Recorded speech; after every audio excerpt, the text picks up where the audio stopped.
마가복음 4장 35절부터 41절까지 말씀입니다. 마가복음 4장 35절부터 41절까지 제가 봉독해 드리겠습니다. 그날 저물 때에 제자들에게 이르시되 우리가 건너편으로 건너가자 하시니 그들이 무리를 떠나 예수를 배에 계신 그대로 모시고 가매 다른 배들도 함께 하더니 큰 광풍이 일어나며 물결이 배에 부딪혀 들어와 배에 가득하게 되었더라. 예수께서 고물에서 베개를 베고 주무시더니 제자들이 깨우며 이르되 선생님이여 우리가 죽게 된 것을 돌보지 아니하시나이까 하니 예수께서 깨어 바람을 꾸짖으시며 바다더러 이르시되 잠잠하라 고요하라 하시니 바람이 그치고 아주 잠잠하여지더라. 이에 제자들에게 이르시되 어찌하여 이렇게 무서워하느냐 너희가 어찌 믿음이 없느냐 하시니 그들이 심히 두려워하여 서로 말하되 그가 누구이기에 바람과 바다도 순종하는가 하였더라. 아멘. 지난주에 영상을 처음 떴었습니다. 그런데 너무 근접 촬영을 해서 주름이 너무 많고 화면이 예쁘지 않아서 표기 처분을 하고 이번 주에 다시 담임 목사 얼굴이 보고 싶은 그런 성도들이 있을까봐 제대로 영상 촬영을 지금 하고 영상을 만들고 있습니다. 아무쪼록 어려운 시기에 우리 주님이 풍랑을 잠잠하라 명령하셨던 것처럼 우리 시대의 코로나19 바이러스를 잠잠케 하시는 주님의 은혜가 있기를 간절히 소원합니다. 오늘 우리는 풍랑을 잠잠하라 라고 명령하시는 주님을 만납니다. 본문은 사건 자체로만 볼 때는 비교적 간단한 사건입니다. 제자들과 주님이 함께 배를 타고 갈릴리 바다를 건너가고 있었을 때였습니다. 본문 35절입니다. 35절에 보면 그날 저물 때 제자들에게 이르시되 우리가 저편으로 건너가자 그랬습니다. 아마 이 배는 그렇게 큰 배가 아니었을 겁니다. 대략 아마 12명이나 13명 정도의 어부와 작은 고기를 저장할 수 있는 좁은 이렇게 창고 같은 것이 있는 그런 고기장의 배였을 것으로 그렇게 생각을 해볼 수가 있습니다. 따라서 본문의 제자들 역시 12제자들을 의미하는 것이 맞을 것이고 그렇지만 갈릴리 바다에는 다른 배들도 있었다는 것이 분명합니다. 오늘 본문 36절에 의하면 그들이 무리를 떠나 예수를 배에 계신 그대로 모시고 가매 다른 배들도 함께 하더니 라고 말씀하고 있습니다. 그러니까 갈릴리 바다에는 예수님이 탄 배만 있었던 게 아니라 다른 배들도 함께 있었던 겁니다.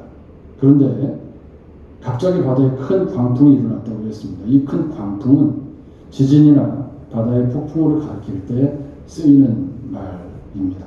따라서 작은 어선을 가지고 이 풍랑을 감당하기 위한 노련한 어부 출신의 제자들도 쉽지 않은 일이었다는 것이 분명합니다.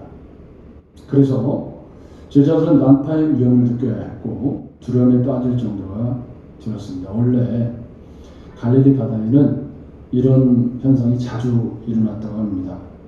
우리가 잘 이해하기는 어렵지만 이 갈릴리 바다는 해수면보다 약 240m 아래에 있고 주변 산들은 고원을 이루고 있어서 갈릴리 바다의 이 수면 온도가 갑자기 상승하는 일들이 자주 있고 그렇게 되면 기압이 형성되어서 남동쪽 고원으로부터 거센 바람을 일으키는 그래서 그 거센 바람이 불어오면서 큰 파도를 일으키는 일들이 갈릴리 바다에는 종종 있는 일이었다는 겁니다.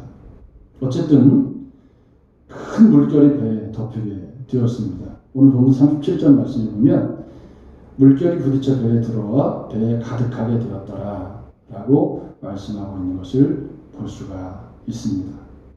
금방 배가 파산할 것 같은 긴장감이 배를 감싸고 있고 제자들은 풍랑과 치열한 접전을 벌이고 있었습니다. 그러던 와중에 예수는 배 뒤편, 그러니까 38절에 고물에서 베개를 베시고 주무시더니 그럽니다. 이 배 앞쪽을 이물, 배 뒤쪽을 고물 이렇게 부르는데 이 배 뒤쪽에서 그 풍랑이 일고 파도가 치고 난리 법석을 치고 있는 그런 상황 가운데서 예수님은 너무 많은 사람들에게 시달리고 또 그 사람들을 돌보느라고 피곤하셔서 거기서 고물의 머리를 의지한 채 주무시고 계셨던 겁니다. 상황이 이렇게 되자 제자들이 이제 급해졌습니다. 그래서 잠들어 계신 예수를 흔들어 깨웁니다. 근데 사실 우리가 잘 아는 것처럼 예수님의 원래 직업은 목수입니다. 객관적으로 보면 이 상황에서 예수님이 무슨 도움이 될 수 있는 상황이 아닙니다. 따라서 제자들이 주님을 흔들어 깨웠다는 건 예수를 목수의 아들로 보는 것이 아니라 이 풍랑을 잠잠하게 하실 수 있는 분으로 인식하고 있었다는 것을 알 수가 있습니다. 38절 말씀에 의하면 제자들이 선생님이여 우리가 죽게 된 것을 돌보지 아니하시나이까? 라고 주님께 절규에 가까운 소리를 지르고 있는 모습을 볼 수가 있습니다. 그러자 주님이 깨어 바람을 꾸짖으시며 바다더러 이르시되 잠잠하라 고요하라 하시니 바람이 그치고 아주 잔잔하여졌다라는 것이 오늘 본문의 결론입니다. 여기 꾸짖었다라는 말은 주로 귀신을 내쫓을 때 사용했던 표현입니다. 그래서 바다를 꾸짖으시고 잠잠하라고 명령하시는 주님이 참된 메시아라는 사실을 드러내주고 있는 그런 사건입니다. 그런 후에 제자들을 책망하시면서 어찌하여 이렇게 무서워하느냐 너희가 믿음이 없느냐 그렇게 책망하시는 주님을 만나게 됩니다. 이 말씀은 제자들이 알고 있는 주님이 아직 온전하지 못하다라는 것을 가르쳐 주는 것입니다. 그들은 풍랑 가운데서 예수님께서 누리셨던 평안의 의미를 볼 만큼 아직 성장해 있지 않았고 예수께서 함께 주무시고 계심에도 불구하고 풍랑에는 바다를 보면서 두려움에 빠져 있었던 것입니다. 그러자 제자들이 심히 두려워하여 서로 말합니다. 그가 누구이기에 바람과 바다도 순종하는가? 라고 했다는 말입니다. 우리는 이 사건을 통해서 세 가지 정도의 의미를 생각해 볼 수가 있습니다. 첫째는 우리의 인생에는 원하든지 원하지 않든지 풍랑이 있다는 사실입니다. 아무리 잘 살아보려고 해도 지금 현재 우리가 코로나19 바이러스로 인해서 온 세계가 경랑 속에 휩싸여 있습니다. 그런데 그 풍랑은 예수를 모시고 사는 삶에도 예외가 없다라는 사실입니다. 이건 굉장히 중요한 이야기입니다. 제자들이 타고 있는 배에는 주님도 함께 계셨지만 그 배만 풍랑이 피해간 것이 아니라 풍랑은 당시 갈릴리 바다에 있는 모든 배에 있고 예수님이 타고 계신 배도 풍랑으로부터 전혀 예외될 수 없었다는 사실입니다. 우리가 예수 믿고 살아간다고 해서 우리의 삶에 풍랑이 없을 것이라 라고 말하거나 예수를 믿고 살아가면 모든 일이 다 형통하고 문제가 없을 것이라고 생각하는 것은 기만이라는 것을 알 수가 있습니다. 요사이 코로나19 바이러스로 인해서 사회적 거리두기 실천이 강조되고 있는 때에 수천 명이 모이는 교회가 예배를 강행하면서 우리는 병에 걸리지 않는다, 하나님이 지켜준다라고 말하는 것은 기만이라는 말입니다. 코로나19 바이러스가 예수 믿는다고 해서 피해가지는 않는다는 의미입니다. 예수를 믿어도 고난이 올 수 있고 예수를 믿어도 사업에 실패할 수 있고 예수를 믿어도 코로나19 바이러스에 걸릴 수 있습니다. 더구나 교회가 제3의 감염자가 된다면 교회는 세상으로부터 손가락질을 면하기 어려울 것입니다. 최근에 자꾸 교회에서 2차 감염 사례가 등장해서 마음이 아픈데, 전주처럼 안정적으로 코로나 바이러스가 관리되는 도시도 드뭅니다. 그런 도시에서 우리 교회처럼 작은 교회도 사회적 거리두기 운동에 동참을 하고 이렇게 주일 예배를 영상으로 드리는 이유는, 우리가 믿는 신앙, 우리가 가진 그리스도인으로서의 사회적 책임이라는 신앙이 우리로 하여금 이 사회가 처해 있는 어려운 일에 동참해야 한다라고 하는 그런 믿음 때문입니다. 교회라고 해서 코로나19 바이러스가 예외는 아니라는 의미도 물론 포함되어 있습니다. 그리스도인이 병에 걸리지 않는다든지 실패가 없다든지 하는 말은 모조리 새빨간 거짓말이라는 말입니다. 그리고 주님은 믿는 자들에게 오히려 더 많은 풍랑이 있을 것이라고 말씀하셨습니다. 좁은 문 좁은 길이라고 말씀하셨고, 길이 협착하여 찾는 이가 적다고 주님이 말씀하신 것을 우리는 기억해야 합니다.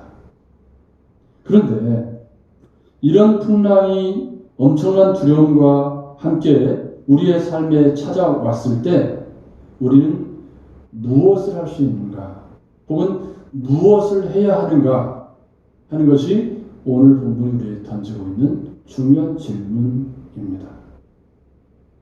물론 교회는, 그리고 그리스도인은 성금을 보내고, 그리고 사회적 거리두기 운동에 동참을 하고, 또 마스크를 하고, 우리가 해야 할 일반적인 일들을 해야 할 것입니다. 그러나 그리스도인으로서 풍랑이는 사회 속에 가장 큰 책임을 감당하는 일은 우리가 하나님께 기도하는 일이라는 사실을 우리는 기억해야 합니다. 제자들이 할 수 있는 것은 주님을 깨우는 것밖에 없었습니다. 인간적으로 그들이 그 풍랑 앞에서 할 수 있는 일이 아무것도 없었습니다. 어릴 때부터 어부였고, 어릴 때부터 바다에서 잔뼈가 굵은 베드로와 세베대의 아들들이지만은, 그러나 그들이 그 풍랑의 상황에서 할 수 있는 일은 주님을 흔들어 깨우는 것밖에는 할 수 있는 일이 없었습니다. 제자들은 풍랑을 이기지 못하고 두려워했고, 그 두려움은 지금 코로나19 바이러스 상황에서 아마 전 세계의 모든 사람들이 공통적으로 느끼는 것일 것이라고 생각합니다. 그러나 그 두려움 때문에 아무것도 하지 못하고 방에만 앉아있는 것은 그리스도인답지 않다는 말입니다. 사실 제자들은 눈에 보이는 주님이 함께 타고 계셨기 때문에 주님을 흔들어 깨우면 되었습니다. 그러나 지금 우리가 사는 시대에는 주님이 그렇게 옆에 인간의 모습을 하고 계시지 않기 때문에 우리의 두려움은 점점 더 커가는 줄 믿습니다. 그런데 이럴 때 가끔 터진 웅덩이를 파는 사람들도 있다는 말입니다. 예레미야 2장 13절에는 이런 말씀이 기록되어 있습니다.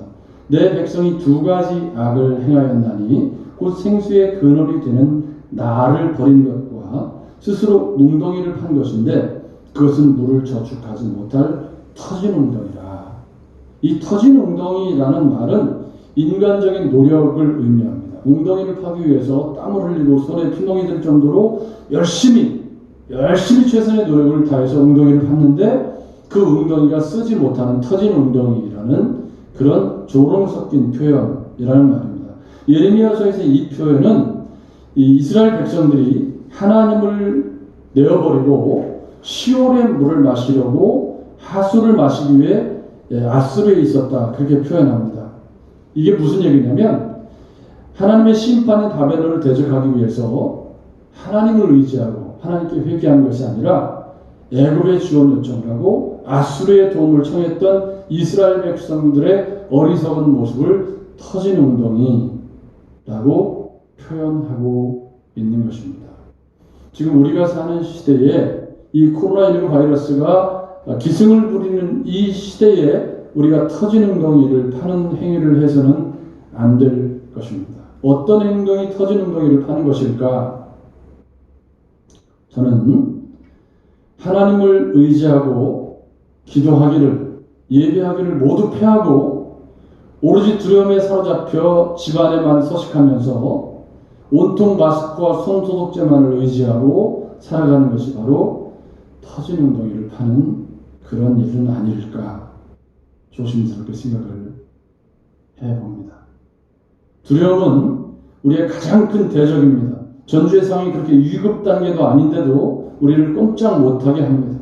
그래서 주님께 예배하고 기도하기보다 인간적인 방법으로만 코로나를 이겨보려고 할 때, 그래서 마스크를 사기 위해서 줄을 서고, 그리고 손을 씻고 장갑을 끼고 오만 인간적인 방법들을 다 동원해서 이 어려움을 이겨보려고 하는 것은 어쩌면 그리스도인으로서 부끄러운 우리의 자화상일 수도 있다라는 생각이 듭니다. 모든 예배를 다 패하고 집안에만 거주하고 그리고 코로나19의 공포에 사로잡혀서 그리스도인으로 해야 할 아무런 노력도 하지 않는다면 도대체 이 사회에 그리스도인이 존재해야 하는 이유는 무엇일까 하는 고민이 든 대목입니다. 그래서 우리는 제자들이 주님을 흔들어 깨웠던 것처럼 우리 시대에 우리는 주님을 부르고 치열하게 기도해야 하는 것이 지금 우리 사회, 지금 우리가 처해져 있는 이 두려움의 상황 속에 그리스도인이 해야 할 일이라는 생각이 드는 것입니다. 제자들이 눈에 보이는 주님이 바로 옆에 주무시고 계셨기 때문에 그래서 주님을 흔들어 깨우면 되었지만 오늘날 그리스도인들에게는 눈에 보이는 예수가 존재하지 않습니다. 그렇다면 누구를 흔들어 깨워야 할까? 바로 이것이 오늘을 사는 그리스도인들이 올라가 있는 믿음의 시험대라는 생각을 합니다.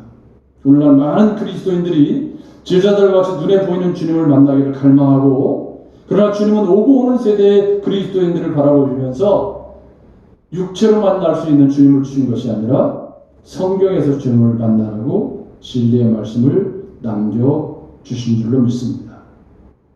그리고 이 말씀이 곧 하나님이라고 요한복음에 말씀해 주셨고 이 말씀에 생명으로 통하는 진리가 담겨 있다는 말입니다. 지금 우리 시대에도 거센 풍랑이 불고 있습니다. 전 세계가 이제는 마비 상태, 이 대유행이라는 이 세계보건기구의 선언이 있기 때문에 지금 전 세계의 코로나가 대유행이라는 진단을 내려놓고 있습니다. 불안하고 경제는 얼어붙어 있고 장래도 불안합니다. 심지어 교회조차도 자유롭게 예배할 수 없는 상황이 벌써 한 주, 두 주, 석 주 지나가고 있습니다. 언제 끝날지도 알지 못합니다. 그럴 때 우리는 어떻게 행동하고 있는 것인가?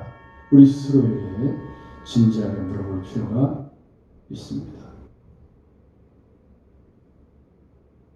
인간적인 방법으로 터진 웅덩이를 파면서 스스로의 모든 노력들을 다 동원해서 그 두려움을 이기고 어려움을 이기려고 한다면 우리는 불신자와 다를 것이 하나도 없는 사람들이라는 말입니다.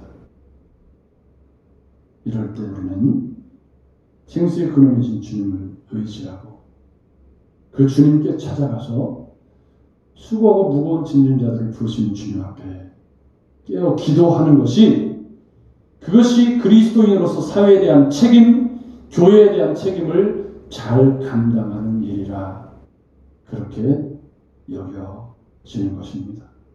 더욱 중요한 것은 이렇게 공동체로 예배할 수 없는 날들이 길어지는 이런 사회적 상황 속에 매일 스스로 성경을 묵상하면서 스스로 예배자가 되는 일, 어쩌면 그것은 다니엘 시대의 다니엘과 세 친구들이 그랬던 것처럼 이 어려운 시대의 그리스도인으로 생존해 나가는 데 있어서 가장 중요하게 지켜야 할 삶의 원리인 것을 여러분 꼭 잊지 않기를 간절히 축복합니다.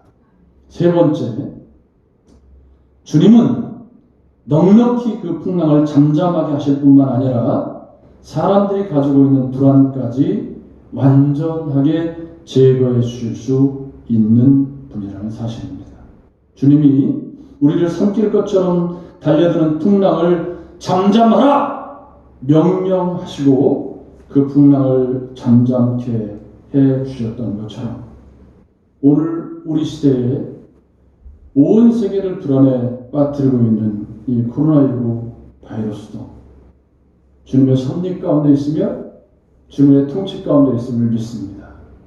그렇기 때문에 우리는 이 코로나 바이러스가 우리 시대를 향해서 주시는 메시지가 무엇인가를 고민해야 하는 측면이 분명히 있습니다. 어쩌면 교만한 인간들을 향한, 교만한 세상을 향한 그런 주님의 징계일 수도 있다는 생각을 조심스럽게 할 수밖에 없는 대목입니다.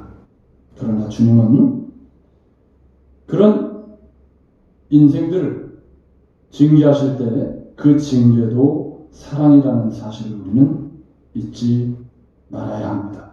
그리고 주님은 인생들이 가지고 있는 근원적인 불안까지 치유해 주실 수 있는 그런 주님이신 것을 믿어야 합니다.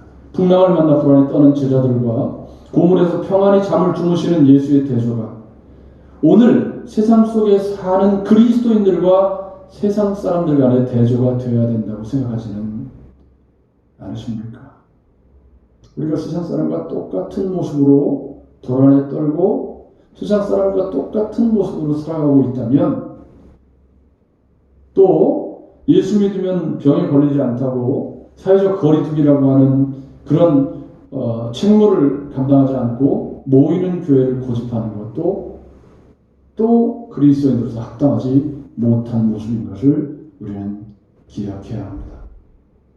그러니 터진 웅덩이를 파기 위해서 굳은 살이 박이고 터진 웅덩이를 파느라 지친 몸을 주님께 맡기고 우리의 풍랑을 잔잔케 하시고 우리의 상한 심령을 어루만지시는 주님을 우리가 경험하는 매일을 살아가야 될 줄로 믿습니다. 오늘도 우리가 함께 모여서 예배할 수 없고 이렇게 각 가정에서 영상으로 벌써 한 달 넘게 제 얼굴을 보지 못한 분들도 있습니다. 안타깝고 어려운 상황입니다. 그렇지만 오늘 그런 풍랑을 잠잠하라 명령하시는 주님이 우리의 주님이신 것을 우리가 굳게 믿고 지금 우리 시대에 감당해야 할 그리스도인의 책무를 성실하게 감당하기 위해서 새벽을 기우며 기도하고 시간을 내어 주님 앞에 무릎을 꿇고 그것이 온 세계를 향한 그리스도인으로서 가장 중요한 책무라고 우리 스스로에게 다시 한번 말씀하시는 복된 주일이 되셔서 아무쪼록 어려운 시기에 주님이 주신 참된 평안을 누리시기를 원하고 또한 그리스도인으로서 터진 웅덩이를 파기를 중단하고 주님을 의지하고 기도하시는 그런 저와 여러분들이 되시기를 주의 이름으로 축복합니다. 하나님 아버지, 지금 온 세계에 코로나19 바이러스 광풍이 불고 있습니다. 그로 인해 우리는 이번 주에도 이렇게 가정에서 예배를 드리고 있습니다. 그렇지만 갈릴리의 광풍을 잠잠하게 명령하셨던 주님이 바로 우리의 주님이신 것을 믿습니다. 두려움 가운데 주님을 찾아갔던 제자들처럼 우리 시대의 그리스도인들이 더욱 간절히 주님을 찾고 믿음에서 멀어지지 않도록 깨어있게 하시옵소서.